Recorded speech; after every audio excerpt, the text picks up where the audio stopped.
السلام عليكم ورحمة الله وبركاته. إن الحمد لله نحمده ونستعينه ونستغفره ونعوذ بالله من شرور أنفسنا ومن سيئات أعمالنا. من يهده الله فلا مضل له ومن يضلله فلا هادي له. أشهد أن لا إله إلا الله وحده لا شريك له وأشهد أن سيدنا ونبينا محمدا عبده ورسوله. اللهم صل وسلم وبارك على سيدنا محمد وعلى آله وأصحابه أجمعين. سبحانك لا علم لنا إلا ما علمتنا إنك أنت العليم الحكيم. رب اشرح لي صدري ويسر لي أمري واحلل عقدة من لساني يفقه قولي. اللهم لا سهل إلا ما جعلته سهلا وأنت تجعل الحزن والصعب إذا شئت سهلا. ولا حول ولا قوة إلا بالله العلي العظيم. أما بعد. Hadirin jemaah yang dirahmati Allah, alhamdulillah pada malam ni kita dapat bertemu. Baik, kita tengok kitab kita Fiqh Daulah, muka surat 85, ucapan Al-Mansur. Tajuk baru, tapi masih lagi pengarang Dr. Yusuf Al-Qaradawi rahimahullah. Dia nak menjelaskan salah faham tentang negara Islam, yang mana negara Islam ni dituduh sebagai negara yang mempergunakan nama Tuhan untuk melakukan apa saja, ataupun disebut sebagai istilah negara teokrasi. Jadi Dr. Yusuf Qaradawi ni dia nak jawab tuduhan tu lah, tuduhan liar. Dan tuduhan ni yang menuduh dia bukan orang Islam, yang tuduh dia bukan orang kafir, orang Islam yang tuduh. Sebahagian orang Islam yang mempunyai pemikiran yang sekular, macam anti hadis lah. Anti hadis ni dalam banyak-banyak kaum, yang banyaknya di kalangan Arab. Banyak doktor Arab. Daripada mereka lah lahirnya anti hadis yang lain ni, mula pada orang Arab sendiri. Jadi yang ni pandangan-pandangan tokoh-tokoh orang Islam tapi menyerang negara Islam, dan dijawab oleh Dr. Yusuf Al-Qaradawi. Kita tengok seterusnya ucapan Al-Mansur, yang mana ucapan Al-Mansur ni nama penuh dia Abu Ja'far Al-Mansur. Dia khalifah yang kedua kerajaan Bani Abbasiyah. Kita tahu kerajaan Bani Abbasiyah ni dia mengambil kekuasaan daripada Bani Umayyah. Jadi peperangan yang mengorbankan ribuan umat Islam. Jadi Bani Abbasiyah bangkit menentang Bani Umayyah. Dia jatuh Bani Umayyah, naiklah Abu Abbas As-Saffah. Dia memerintah selama 4 tahun, kemudian dia meninggal dunia. Adik dia ni Abu Ja'far Al-Mansur, dia pula ambil kerajaan Bani Abbasiyah. Ni antara kerajaan yang antara yang paling panjang lah. Antara kerajaan daulah Islam yang paling panjang adalah daulah Abbasiyah. Jadi Abu Ja'far Al-Mansur ni dia ada ucap satu ungkapan yang seolah-olah dia mengatakan dia merintah ni atas nama Tuhan. Orang lain tak boleh challenge dia, pasal Tuhan yang lantik dia. Seolah-olah begitulah. Padahal dia tak kata macam tu pun. Tapi golongan-golongan sekular ni di kalangan pemikir-pemikir Arab ni, dia menuduh Al-Mansur menggunakan nama Tuhan untuk mendapat kuasa. Baik, kemudian kita tengok tuan-tuan. Qala musannifu rahimahullahu taala wa nafa'ana bi ulumi fid dar, yang kata mengarang. Ucapan Al-Mansur telah dibawa oleh penulis ini daripada penyusun buku Al-Islam wa Usul Al-Hukum. Beliau telah meletakkan pada nota kakinya bahawa mengutip daripada ucapan buku Al-Aqdul Farid fil Adab karangan Ibnu Abdul Rabbuh Al-Andalusi. Jadi kata-kata ni bersumberkan daripada Al-Aqdul Farid fil Adab.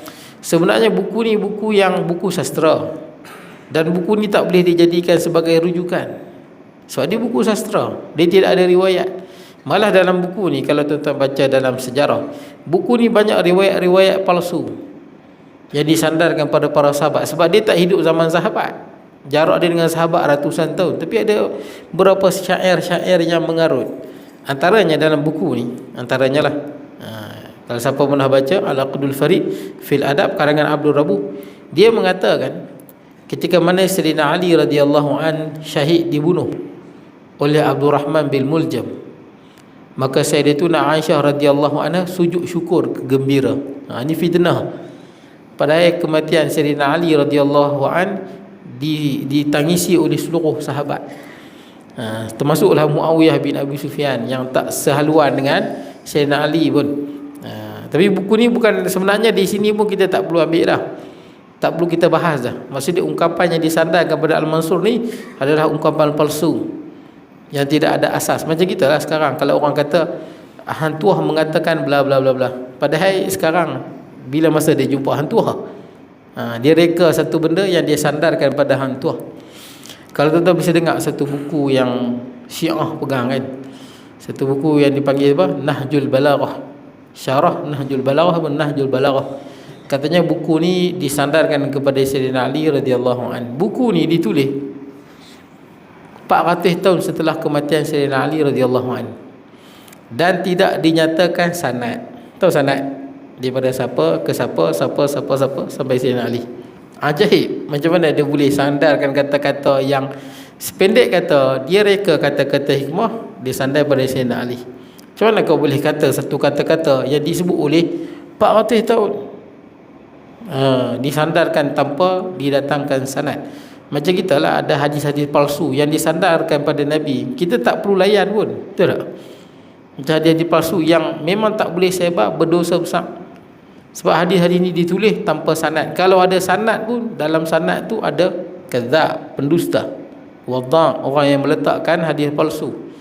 Contoh macam tuan-tuan bisa dengar kan, hadis berkenaan dengan kelebihan ibadah tiap-tiap malam Ramadan tu kan, satu tiap-tiap malam tu kan, itu hadis palsu tuan-tuan. Tidak ada khilaf di kalangan ulama, itu hadis palsu. Dulu-dulu sebelum ramai-ramai anak-anak pergi mengaji Mesir, pergi mengaji Jordan, pergi mengaji merata kan, dulu orang sebar kan pahala malam ni, pahala malam ni. Dan ni tak dengar lah, memang tak boleh sebar, berdosa tuan-tuan, sebar berdosa besar. Kita sebar akan pendustaan terhadap Nabi SAW. Kononnya ada satu malam tu pahala dia macam apa? Pahala dia macam Nabi Ibrahim. Ada kan, tuan-tuan semayang malam tarawih tu pahala macam Nabi Ibrahim. Ini tak masuk akal tuan-tuan. Kita hidup mati kita beribadah pun tak boleh lawan pahala Nabi Ibrahim. Ada yang satu malam tu pahala dia macam apa? Pahala dia macam Nabi Musa mengalahkan Firaun. La ilaha illallah.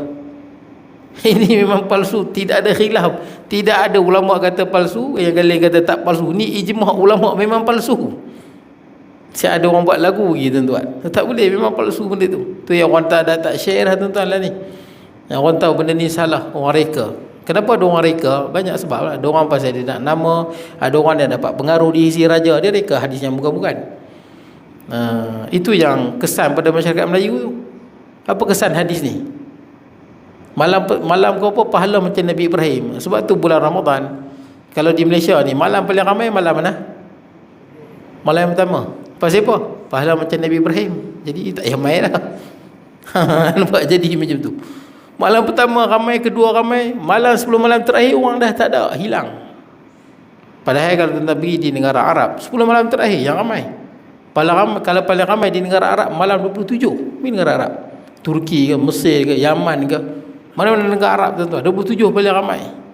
Kesan pada hadis palsu tuan-tuan. Hadis tu memang palsu tuan-tuan, buka mana-mana kitab, tak ada dalam kitab. Memang tak boleh sebab berdosa. Nabi SAW pernah sebut, inna kadhiban aliyya laisa kakadhibin ala ahad. Menipu atas namaku bukanlah seperti mana menipu atas nama orang lain. Tipu atas nama orang lain, orang lain tak kata, kita kata, dia kata, berdosa. Tapi kalau Nabi tak kata, kita kata Nabi kata, man kadzaba alayya muta'ammidan falyatabawwa maq'adahu minan nar. Barang siapa yang tipu menggunakan namaku, sudah ada tempatnya dalam neraka. Dah ada dah, memang ahli neraka. Jadi ucapan ni pun sebenarnya tak perlu layan pun. Sebab karangan buku ni Al-Aqdul Farid fi Al-Adab, ini karangan Ibn Abdul Rabih, banyak benda-benda yang merapu-rapu. Dan dia bukan ahli sirah pun, dia hanya ahli sastra yang bawa riwayat yang bukan-bukan. Macam kita di Malaysia ada seorang anti hadis, meninggal dah di Kulim, saya tak nak sebut nama dia. Meninggal di Kulim tu. Dia jadi anti hadis, padahal dia bukan mengaji hadis. Dia PhD sastra. Tiba-tiba jadi anti hadis. Yang tu ajaib. Bukan bidang hadis, tiba-tiba jadi anti hadis. Nampak? Sama juga buku ni, bukan buku yang patut dia jadi pedoman, sandaran. Baik, kemudian apakah boleh sebagaimana pendapat Profesor Dr. Abdul Hamid Al-Mutawalli, buku-buku sastra dimasukkan dalam senarai buku rujukan masalah-masalah fiqh? Ini seorang lagi dianggap sebagai buku sastra, boleh dijadikan rujukan dalam masalah fiqh. Ini pandangan yang salah. Nak rujuk masalah fiqh mesti rujuk kepada mana? Kitab-kitab fiqh, usul fiqh, kitab-kitab fiqh. Itu baru kita nak tahu kefahaman daripada Al-Quran dan hadis. Fiqh tu maksud dia kefahaman. Bukan semua orang dapat nas dia faham. Ada Quran dan hadis, bukan semua orang yang faham. Ini mesti orang yang faqih. Dia mesti ada kemahiran bahasa. Dia mesti ada kemahiran bukan istimbat hukum. Dia mesti tahu tentang usul fiqh. Dia tahu mesti nasih dan maksus, nasih, mansukh, mana mutlak, mana muqayyad. Panjang tuan-tuan nak faham nas. Mana hadis yang dulu, mana hadis yang kemudian, mana hadis yang nasikh, mana hadis yang mansukh, mana hadis yang am, mana hadis yang maksus, khaskan dia. Itu kena ada ilmu. Baik. Kemudian katakanlah ni Dr. Yusuf Qaradawi nak layan jugalah, walaupun saja kata-kata itu palsu yang disandarkan kepada Khalifah Abu Ja'far Al-Mansur, tapi Dr. Yusuf Qaradawi dia cuba tengok daripada sudut lain. Katakanlah ucapan ini memang sabit daripada Al-Mansur, yang sebenarnya tidak pernah disabitkan oleh mana-mana pun kajian atau saringan. Dia kata memang tak ada. Ini ucapan dusta yang disandarkan pada Al-Mansur, yang mengatakan dia memerintah atas atas nama ketuhanan. Dia tak pernah sebut. Ia hanyalah ucapan. Kalau betul pun, kata Dr. Yusuf Qaradawi, kalau betul pun Khalifah Al-Mansur sebut, kalau betul, sedangkan benda ini tak betul, dia tak pernah sebut. Ia hanyalah ucapan beliau sahaja dan tidak boleh dijadikan hukum ataupun ketetapan. Kalau betul pun itu ucapan dia, mana boleh jadikan dasar hukum. Ucapan manusia mana boleh dijadikan hukum. Hukum ni daripada mana? Al-Quran, hadis, ijma', qiyas. Ini sepakat. Kemudian ada lagi yang khilaf di kalangan ulama, istihsan, masailul mursalah, sadduz dzara'i', qaulus sahabi, amalul madinah, panjanglah dalam bab usul fiqh. Baik, kemudian kita tidak diperintahkan mengikut jalan Al-Mansur, dan ucapan beliau bukanlah hujah di dalam agama Allah. Ucapan ini dikembalikan kepada beliau. Kalau betul dia ada sebut, ucapan ini kembalikan kepada dia, bukan daripada dasar agama. Baik, kemudian ini sekiranya kita mengambil ucapan beliau mengikut zahirnya dan kita jadikan di sini pada kedudukan yang amat rendah, pada hakikatnya ucapan ini mengandungi pelbagai penafsiran. Maksud ucapan ini ialah beliau melaksanakan syariat Allah di bumi dan menjalankan hukum Allah kepada makhluknya. Ini daripada sudut makna. Ucapan dia tu terlalu umum, boleh saja kita tafsir. Maksud dia memerintah atas nama ketuhanan ni, maksud dia dia akan menjalankan hukum-hukum Allah di atas muka bumi, bukan memerintah sesuka hati. Negara teokrasi, memerintah suka hati, ambil hak rakyat. Bila orang komen, jangan komen aku, Tuhan lantik aku. Itu pun teokrasi. Nanti dia akan pengarang, Dr. Yusuf Qaradawi akan bawa apa kisah yang menunjukkan betapa Abu Ja'far Al-Mansur ni seorang raja yang sangat taat kepada hukum Allah. Bukannya beliau mempunyai hak ketuhanan untuk merintah, bukan. Bukan macam teokrasi, buat apa saja dia dilantik oleh Tuhan. Bagaimana boleh diterima dakwaan itu, sedangkan kita melihat dari kalangan umat Islam mereka yang menasihat, menyuruh dan melarang beliau. Nanti dia bawa cerita banyak ni. Bagaimana Abu Ja'far Al-Mansur, dia nak buat sesuatu, dia punya hakim tegak dia, tak boleh. Buat lagu ni tak boleh, buat lagu ni tak boleh. Dia nak hakim dia tegak tak boleh. Ni betul. Makna dia penguasa dia tidak ada sebarang pengaruh kepada badan kehakiman. Itu betul. Bila penguasa dia gunakan pengaruh kepada badan kehakiman, itu yang kadang-kadang ada orang sepatutnya dihukum tiba-tiba terlepas. Ada orang yang sepatutnya tak kena hukum, dia kena hukum berat-berat. Pasal apa? Ada pengaruh. Tiba-tiba ada bahagian dikuasai oleh orang yang lain, pengaruh. Baik. Macam saya pernah sebut kat tentang zaman Sayyidina Ali tu kan, yang baju Sayyidina Ali yang dicuri oleh Yahudi tu. Sayyidina Ali pun kena masuk sekali. Sayyidina Ali khalifah. Yang curi baju tu Yahudi, tapi kena masuk duduk dalam kandang hakim, tuduh. Nampak bagaimana Qadhi Shuraih putuskan. Bila Sayyidina Ali Qadhi Shuraih minta, padahal Sayyidina Ali tu pemimpin nombor 1. Bila Sayyidina Ali kenal lah baju besi dia, ni baju besi dia. Tapi bila dibawa kepada Qadhi Shuraih. Qadhi Shuraih panggil Sayyidina Ali duduk dalam kandang. Seorang lagi Yahudi, kandang tertuduh mencuri baju. Qadhi Shuraih minta Sayyidina Ali datangkan saksi yang mengatakan baju besi itu Sayyidina Ali punya. Padahal Sayyidina Ali ni kalau dia kata betul lah, takkan dia nak tipu. Ini sahabat Nabi yang dijamin syurga, sepupu Nabi. Tapi bila hukum-hukum, dia kena ikut perundangan-perundangan. Nak buat macam mana? Jadi bila Qadhi Shuraih minta saksi, Sayyidina Ali memang kenal itu baju dia, tapi tak ada bukti. Maka Sayyidina Ali, Hakim Qadhi Shuraih kata, wa amir ya Amirul Mukminin, bawa bukti. Sayyidina Ali panggil Hasan dan Husin, anak Sayyidina Ali. Dan Hasan Husin kata, ya itu baju khalifah. Hasan Husin, dua orang pemuda yang dijamin syurga, cucu Nabi. Apa kata Qadhi Shuraih?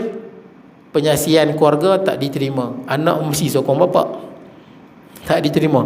Jadi kata baju ni milik Yahudi, masuk Islam Yahudi tu.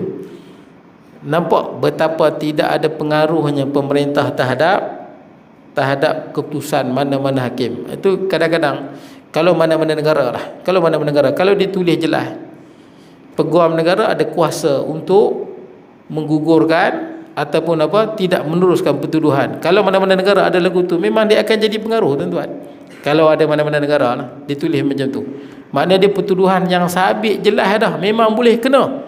Tapi bila dalam perundangan negara ada sebut lagu tu, peguam negara kata okey, gugur, jangan meneruskan, memang boleh.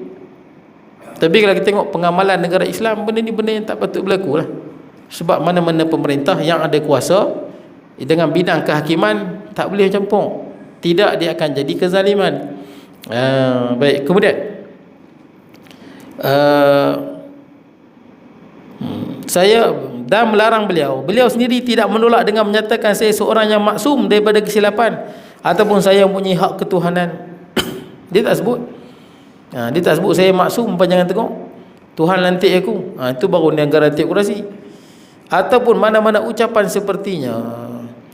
Bahkan kita telah melihat dari kalangan kadi beliau, mereka menolak perintah beliau dan menjatuhkan hukuman yang mereka lihat sebagai benar, dan beliau tidak melakukan apa-apa pun. Ni tunjuk bukti yang mana dia buat satu keputusan, dia sebagai khalifah ni.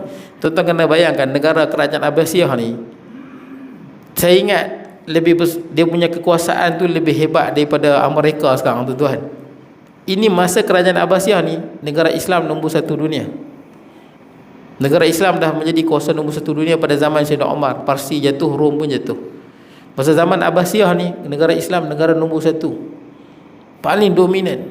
Kalau sekarang kita tengok dunia, Amerika, Rusia, China lebih kurang sama. Kekuatan mereka hampir stabil, tuan-tuan, hampir sama. Tapi masa kerajaan Abbasiyah ni, dia punya keluasan kerajaan dia sangat luas. Sampai di mana? Tajikistan, Turkmenistan, sampai kat sana, yang Tatan tu punya luas. Gohegostan apa semua. Semua sampai kat sana, tuan-tuan. Betapa luasnya kerajaannya, lebih luas daripada kerajaan yang ada di Malaysia, di dunia sekarang ni, tuan-tuan. Tentera ni. Jadi kita sembang apa ni? Seorang khalifah nombor satu dunia ketika ini. Ketika ini dia hormati seluruh dunia. Dia boleh buat keputusan, tapi bila qadi dia kata tak boleh, tuan, salah, dia ikut, dia taat, dan dia tidaklah pecat. Ikut dia nak pecat ke? Pecat tak boleh. Tengok dia nak ugut ke tak. Pasal apa? Keputusan hakim kembali kepada keadilan. Tengok pada keadilan lah. Mana boleh kita putuskan sesuka hati kita, jadilah kezaliman. Baik, kemudian Ibnu Asakir ni contoh, dia bagi contoh. Di dalam kitab tarikhnya telah meriwayatkan daripada Abdullah bin Saleh, katanya Al-Mansur menulis surat kepada Siwar bin Abdullah, nama kadi dia Siwar bin Abdullah, kadi Basrah di Iraq. Dinyatakan di dalamnya, kamu lihat tanah yang direbutkan oleh si fulan, seorang peniaga, serahkan kepada panglima itu. Dia tulis surat macam tu ya. Tanah yang milik peniaga tu hang kena bagi pada panglima tentera ni. Ini arahan daripada siapa?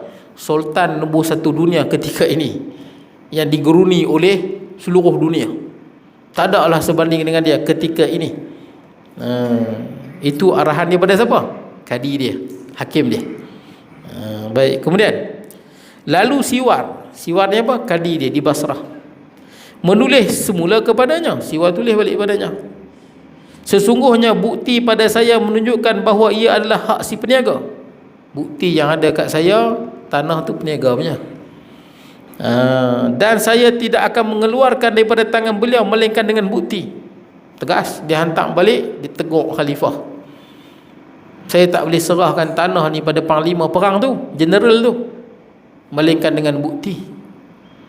Tuan-tuan nampak tegas. Ini yang Nabi sebut, afdalul jihad, seafdal-afdal jihad kalimatu haqqin inda sultani jair, kalimah yang benar di sisi sultan yang zalim. Ini zalim, walaupun apa terjadi dia kena sebut kalimah yang benar, walaupun pahit kena sebut.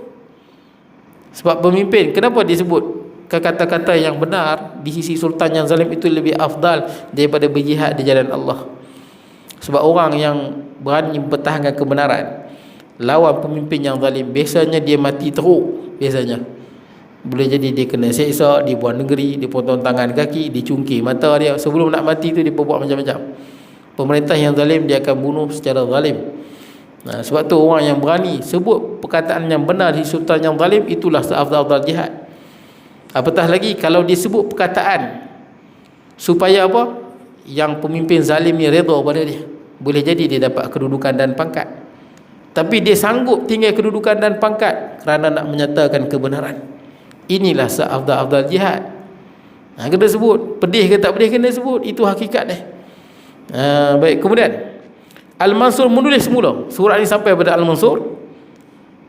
Agak-agak lah tuan-tuan, kalau kita macam mana tuan, kalau kita sekarang ni, seorang pemimpin tulis surat pada dia punya apa, hakim ke peguam ni ke, kau kena gugurkan, contohnya gugurkan kes ni, kau kena serahkan hak ini kepada si fulan. Tiba-tiba dia punya apa, hakim ke peguam ke, balas balik, tak boleh, salah, bukti telah milik kawan ni, bukti dah ada, tak boleh gugurkan, contoh. Saya ingat kena pecat dah tuan-tuan. Yalah, boleh kena pecat. Tapi kita tengok apa Al-Mansur buat. Kalau dia mengatakan Tuhan lantik, dia mesti Al-Mansur kata apa? Hang tak takut ke aku Tuhan yang lantik aku? Hang kena taat pada aku maksum. Itu betul Tuhan lantik. Tapi apa kata Al-Mansur? Al-Mansur menulis semula. Al-Mansur tulis lagi surat, menyatakan demi Allah. Dia bersumpah lagi. Ni khalifah hantar balik. Tadi dia tegur khalifah,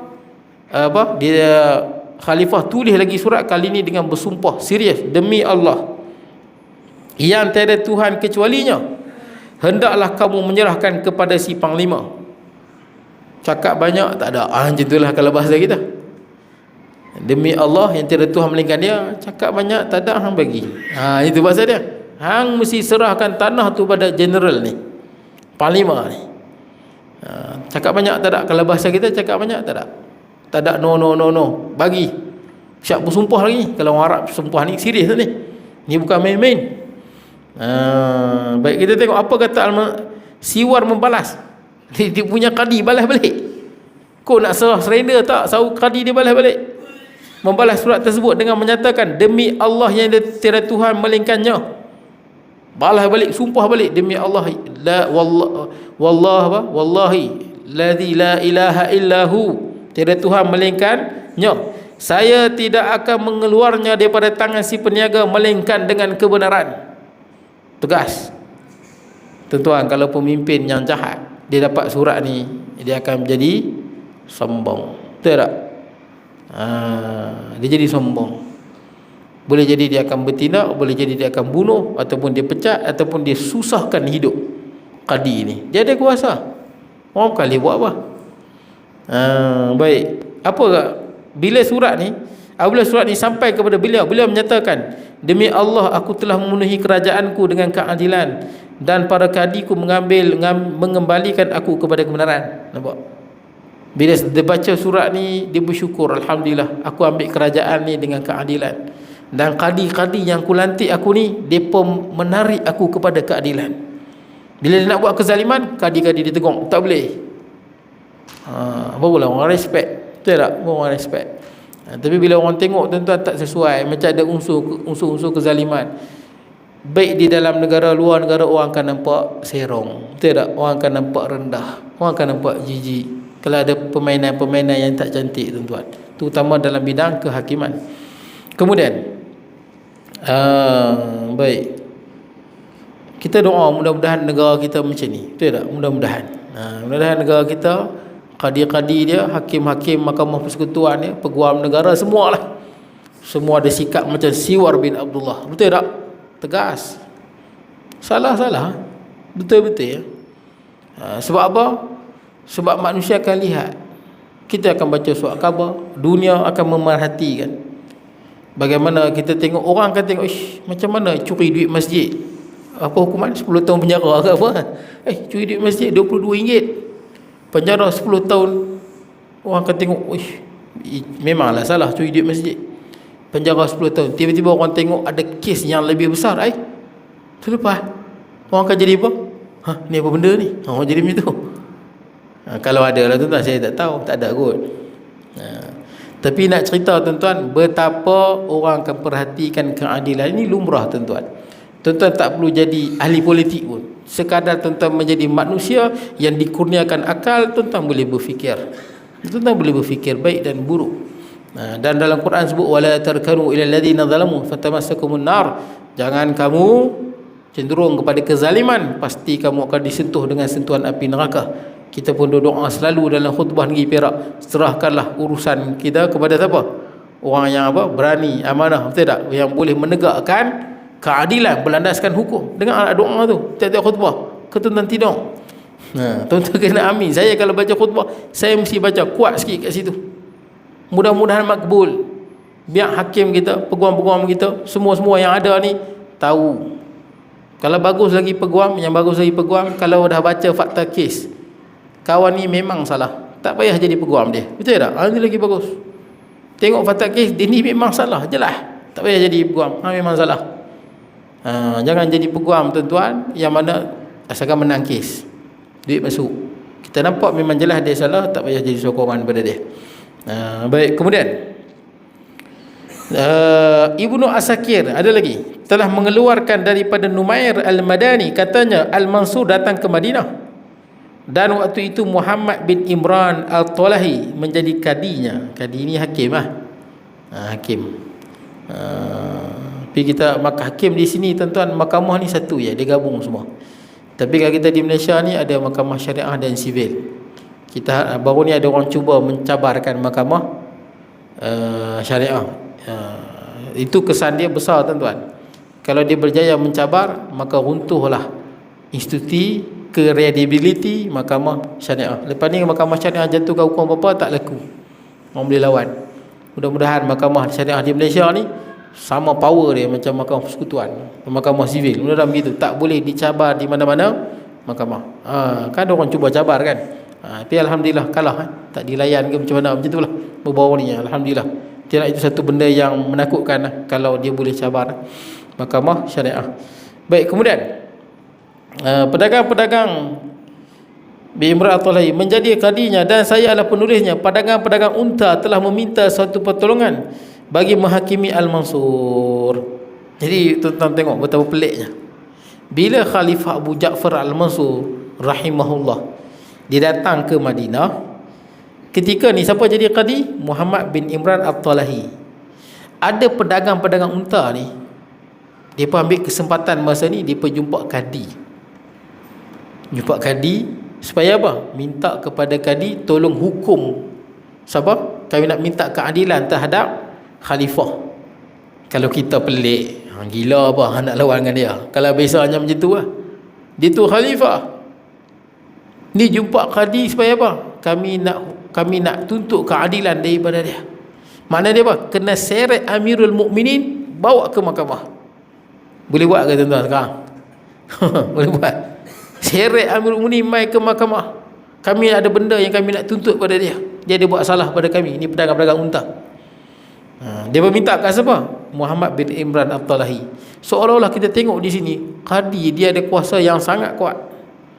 Tak kira siapa yang salah. Yang salah pemimpin nombor satu dunia, pemimpin nombor satu kerajaan pun, dia boleh panggil mai, duduk dalam kandang tertuduh. Ni betapa adilnya tuan-tuan. Dan betapa nak cerita, bayangkan orang tuduh Al-Mansur ni menggunakan nama Tuhan, menggunakan agama. Ini semua tuduhan mengarut. Seperti mana golongan yang apa, nak Islam dimartabatkan, nak hukum Islam dimartabatkan. Kan kadang-kadang orang yang nak Islam diterapkan, kan kadang-kadang orang tuduh macam-macam. Baik, kemudian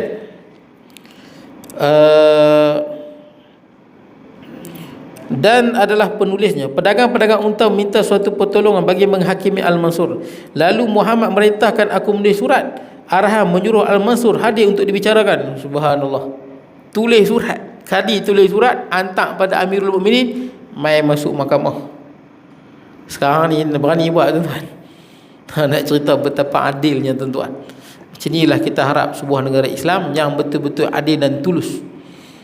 Baik, kemudian pedagang, saya meminta agar saya tidak disuruh melakukannya, tetapi beliau tidak membenarkan. Saya pun menulis surat dan mengecapnya cok. Beliau berkata, demi Allah kamulah yang menyerahkan surat itu. Lalu saya pun membawakan kepada Ar-Rabi' bin Sulaiman Al-Muradi, nama dia. Saya bertemu dengannya. Kemudian beliau keluar dan berkata kepada orang ramai, sesungguhnya Amirul Mukminin telah berkata kepada kamu semua, saya telah dipanggil ke majlis penghakiman, maka tidak ada siapa pun yang boleh berdiri di depan saya. Subhanallah. Bila hakim baca Khalifah Al-Mansur baca surat tu, Khalifah Al-Mansur pesan kepada orang kanan dia ni, Rabi' bin Sulaiman Al-Muradi ni, pesan kepada ramai pengikut dia, bagi tahu aku nak pergi ke mahkamah, aku kena tuduh. Hampa semua jangan berdiri di hadapanku. Seolah-olah apa? Seolah tentera-tentera ni mai backup Sultan, mai backup Amirul Mukminin. Dia tak mau, dia nak pergi seorang. Dia ada masalah di mahkamah, tak perlu nak bawa apa tentera, pegawai komando ke apa, tak apa. Ini cerita di mahkamah, tak perlu siapa-siapa berdiri di depan, tak perlu. Dia nak pergi sendiri, jangan ada orang yang bangun. Ni macam ni nak tuduh orang yang apa, macam ni punya orang nak tuduh orang merintah atas nama ketuhanan. Macam ni punya adilnya. Baik, kemudian beliau datang bersama dengan Ar-Rabi' dan kadi tidak bangun menghormatinya. Dia pun datang dorang saja. Dia punya tentera, komando, pegawai apa semua ni tak perlu ikut. Pasal nak pergi kes mahkamah, mai macam orang biasa. Mai ke mahkamah sebagai Amirul Mukminin, tapi ketika ini datang atas dasar kapasiti orang awam. Dan kadi ni pun, hakim ni, bila khalifah mai, hakim pun tak bangun. Biasanya bangun dalam majlis dia, satu penghormatan lah. Tapi kenapa hakim ni tak bangun? Bukan tak hormat pada dia. Kalau di tempat lain hakim tu bangun, tapi ni mahkamah. Hakim Amirul Mukminin datang sebagai tertuduh. Siapa yang very powerful ketika ni? Hakim, qadi tu. Sebab tu bila dia datang, qadi pun tak bangun. Kalau qadi bangun seolah-olah ini majlis khalifah. Bukan, ini majlis penghakiman. Tak mau ada tunjuk langsung unsur-unsur memihak kepada khalifah Amirul Mukminin. Ini penghakiman. Amirul Mukminin dengan pedagang-pedagang unta ni sama, betul salah berdasarkan fakta. Baik, dia pun datang. Bila dia sampai, qadi tak bangun menghormatinya, bahkan beliau terus duduk. Dan bagus pula Khalifah Amirul Mukminin, dia pun tak harap orang hormat, dia tak harap pun, dia mamai terus duduk. Baik, kemudian beliau memanggil mereka yang hendak dibicarakan. Dia panggil pedagang-pedagang unta tu, ada benda yang dia nak tuntut kepada Amirul Mukminin. Baik, mana ni? Untuk bicarakan, dan beliau memutuskan hak para pedagang unta itu terhadap Al-Mansur. Makna dia apa? Habis perbicaraan, memang pedagang unta yang betul, Al-Mansur kena bayar ganti rugi. Khalifah kalah. Khalifah kalah. Tapi dia tak sebut detail masalah apa, kerugian apa yang mungkin polisi Abu Ja'far Al-Mansur ni yang merugikan, yang menyebabkan kerugian pada pedagang-pedagang unta. Dia pun minta ganti rugi. Baik, saya habiskan ni. Apabila selesai bicara, Al-Mansur berkata kepada Muhammad, habis bicara, dah bicara, khalifah kalah pula tu. Khalifah kalah, kes ni terbukti khalifah salah. Khalifah kena bayar ganti rugi kepada pedagang-pedagang unta. Ni kalau orang yang sombong, malu lah, betul ya, leceh lah, kalah, habis lah reputasi aku. Memang nak kena ajar sikit kali ni, betul ya. Tu kalau orang zalim, orang keras kepala, orang tak sedap, hang pegang jawatan tu bukan selama-lamanya, hang akan mati, hang akan jatuh, akan dibicarakan di hadapan Allah. Semua macam tu. Ni kita duduk sekarang 2023. Sejak ribuan tahun yang dahulu, berapa ramai pemimpin-pemimpin yang zalim, maharaja-maharaja yang zalim dan jahat, semua duduk dalam kubur dah ni, menghadapi perhitungan yang sangat dahsyat di akhirat sana. Ingat, kita bukan duduk lama di sini, kita akan mati. Dan Allah Ta'ala sebut, wala tahsabannallaha ghafilan amma ya'malu zalimun. Jangan kamu sangka Allah Ta'ala lalai daripada apa yang dilakukan oleh orang-orang yang zalim. Jangan rasa lalai. Kadang-kadang orang kita tengok di dunia kan, di Palestin, di seluruh dunia umat Islam ditindas. Allah Ta'ala tak tolong mereka ke? Jangan kamu menyangka Allah Ta'ala lalai, Allah Ta'ala tak tahu apa yang orang zalim buat. Innama yuakhiruhum liyaumin taskhasu fihi al-absar. Hanya saja Allah menangguhkan balasan terhadap mereka sampai pada hari yang terbeliak mata mereka melihat azab. Beringat, kita bukan kekal di dunia ni, kita akan jatuh, kita akan mati. Tiba-tiba kita boleh jatuh. Kemudian baik, apa kata dia? Khalifah kata kat qadi dia, qadi dia yang telah menjatuhkan dia salah. Apa nama qadi dia? Muhammad bin Imran At-Talahi. Dia kata pada qadi dia, semoga Allah menganugerahkan kamu kerana agamamu dengan anugerah yang paling baik. Dia puji lagi, bagus. Walaupun dia menghakimi khalifah salah, dia kata khalifah salah. Dia taklah nak bermuka-muka, oh khalifah betul, nak ambil hati khalifah. Tak, salah. Saya telah merintahkan kamu dikurniakan 10,000 dinar. Hakim ni putuskan khalifah salah, khalifah bagi pula bagi pula kat dia sagu hati, tuan-tuan. Khalifah bagi. Biasanya orang bagi duit nak tolong kira lah, bagi menang, tolong kira lah. Ni tak, bagi duit pasal apa? Pasal telah berhukum dengan adil. Dia ni hukum, dia bagi 10,000 dinar. Tuan tengok sikit 10,000 dinar ni, banyak, tuan-tuan. 1 dinar sama dengan berapa? 4.25 gram emas. 4.25 gram emas. 1,000 dinar sama dengan berapa? 1 dinar lebih kurang 1,500 sekarang ni. 1,000 ke 1,500. Kita kata 1,300 ya, senang. 1,300. 4.25 gram emas, 1,300. Itu kalau 1. Kalau 100, 1.3 juta. Betul ke tak betul? Betul. 1.3, bukan. Betul lah. 1.3 juta. Itu kalau 100. Ini 10,000. Kalau 1,000 banyak tu. 13 juta. 13 juta. Kalau kot 13 juta banyak lah, berapa puluh juta puluh juta orang tuan ni, mah. Tapi dulu tuan-tuan, dia memang wang mah. Biasa wang mah tu 1 dinar ni sama dengan harga dia. 1 dinar sama dengan harga kambing bapak besar tu. Kambing bapak besar tu berapa harga?